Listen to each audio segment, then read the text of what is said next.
All right, everyone, let's jump into task number 4, phishing infrastructure. A certain amount of infrastructure will need to be in place to launch a successful phishing campaign. The domain name, you'll need to register either an authentic looking domain name or one that mimics the identity of another domain. See task 5 for details on how to create the perfect domain name. SSL or TLS certificates. Creating SSL TLS certificates for your chosen domain name will add an extra layer of authenticity to the attack.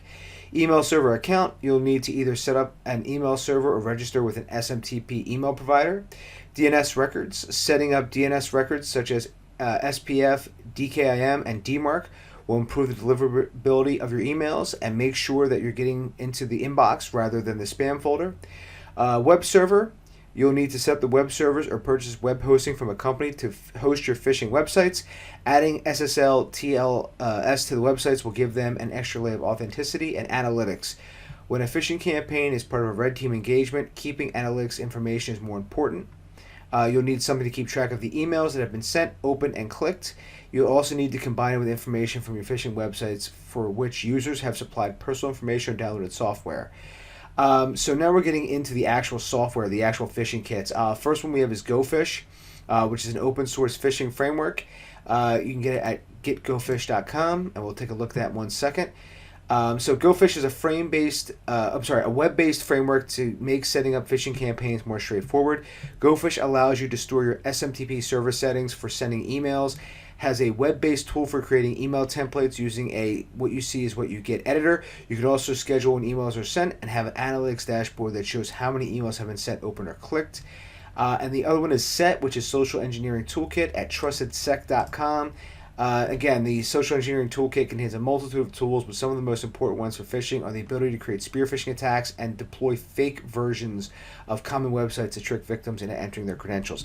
Now, I actually redid this video. I actually already did it, as you can see, and I just want to apologize for not actually doing this in real time, but I actually didn't like how the video turned out. So that's why everything's already answered. So what part of a red team infrastructure can make a website look more authentic? Obviously, that is the SSL TLS certificates. What protocols have text records that can actually improve email deliverability?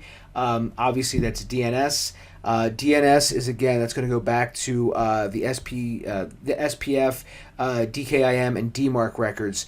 Again, which you should actually have on your email as well, because that's how you protect yourself from spoofing as well.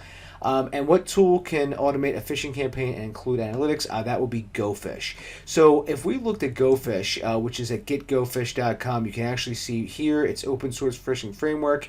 We can download it. There's a whole set of instructions, as you can see here. And then the other one is SET, which is Social Engineering Toolkit. Again, this is for, I believe it's already in Kali Linux, the latest editions of Kali Linux. But you can also just download it from here through the Linux command line, or just get it from GitHub. So those are the two resources that are available for this exercise, task number 4. So again, a lot of really great information to see how people actually set up these social engineering attacks by making it seem that these emails are legit. So if they can add, these additional layers to make it look more believable, then more people will end up falling for them. And sometimes these things spring up overnight, as they usually do anyway, and then that's how they launch these attacks. One of the ways that you can actually look to see is if you see some weird website, like they try to mimic Google by adding an extra E at the end. You can see that, hey, look, this website has only been up for a day or so. Of course, it's not legit. But we'll be getting into that, I think, more later on. But again, this is a really great framework to start with. And if you have any questions, please put them in the comment box below, and I will answer any emails or any questions you have. Thank you.